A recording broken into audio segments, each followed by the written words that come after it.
हर हर महादेव। शिव गुरु के चरणों में प्रणाम। धरती पर बैठल धरती माता के चरणों में प्रणाम।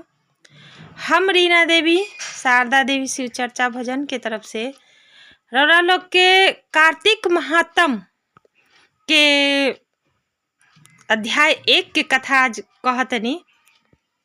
इ कथा के सुनला मात्र से भी पुण्य के प्राप्ति होला। और हाँ, ये कोनो जरूरी नहीं है कि कार्तिक हम नहाएम व्रत रखेम तभी कथा सुनेम ना, ऐसा कोनो जरूरी नहीं है। अगर रौरा खाना बनावतनी कोई भी काम करतनी तो रौरा ये कथा अपना मोबाइल पे लगा ली, सुन ली। काहे कि एकरा सुनला मात्र से भी पुण्य के प्राप्ति होई। रौरा लोग जरूर सुने, सुन के और लाइक सब्सक्राइब जरूर करें कि अगला अध्याय रौरा लोग के पहुँची। हम पूरा महीना में 30 दिन हम 30 कथा रौरा लोग के सुनाएं। और हाँ, कमेंट में विष्णु भगवान के कोई भी नाम लिखें, चाहे हर हर महादेव कुछ भी लिखें, पर जरूर लिखें। और हाँ, हमरा के भी लोग सपोर्ट करी, इतना दिन से सपोर्ट करतनी लोग, और भी सपोर्ट करी। रौरा लोग से यही हमार हाथ जोड़ के विनती बा कि हमरो सपोर्ट करी लोग। सबके सपोर्ट करतनी, सब गुरु बहिना लोग हमरो सपोर्ट करी। कथा इस प्रकार से बा कि पहला अध्याय इस तरह से बा कि नैमी सारण्य तीर्थ में श्री सूत जी महाराज 88,000 शौनक आदि ऋषियों से बोले कि अब मैं आपको कार्तिक मास की कथा विस्तार से सुनाता हूँ, जिसे सुनकर मनुष्य सब प्रकार के पापों से छूटकर अंत समय में वैकुंठ को प्राप्त होता है।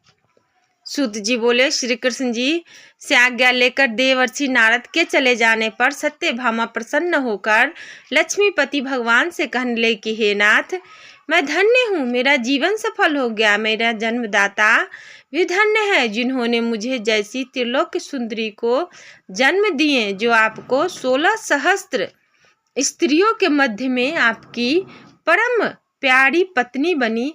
मैंने वह कल्प वृक्ष आदि पुरुष आपके साथ नारद जी को विधि पूर्वक दान में दे दिया, परंतु वही कल्प वृक्ष मेरे घर लहराया करता है, जिस बात को मृत्यु लोक में कोई भी स्त्री नहीं जानती। हे त्रिलोकीनाथ, मैं आपसे कुछ पूछना चाहती हूँ। आप मुझे विस्तार पूर्वक कार्तिक महात्म्य की कथा सुनाओ, जिसको सुनकर मेरा हित हो तथा जिसके करने से कल्प पर्यंत भी आप मुझसे विमुख न हो। सूत जी बोले, सत्यभामा के ऐसे वचन को सुनकर हंसते हुए श्री कृष्ण जी सत्यभामा को हाथ पकड़कर तथा अपने सेवकों को वहीं रोककर विलास युक्त अपनी पत्नी को कल्प वृक्ष के नीचे ले गए और हंसकर कहने लगी कि प्रिय, 16,000 रानियों में से मुझे तुम प्राणों के समान प्यारी हो। तुम्हारे लिए मैंने इंद्र को तथा देवताओं से भी विरोध किया था।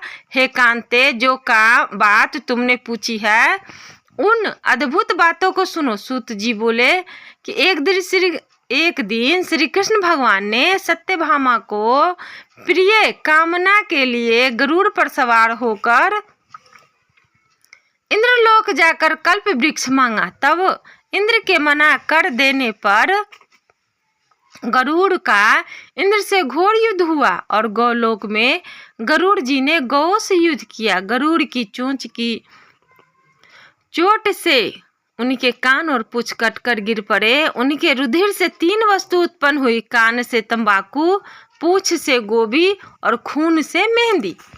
इन तीनों के प्रयोग करने से मोक्ष प्राप्ति नहीं होती। तब गौ ने भी क्रोध में भरकर गरुड़ को मारा, जिससे उनके 3 पंख टूटकर गिर पड़े।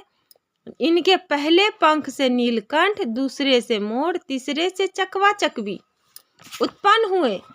हे प्रिय, इनके दर्शन मात्र से ही शुभ फल की प्राप्ति होती है।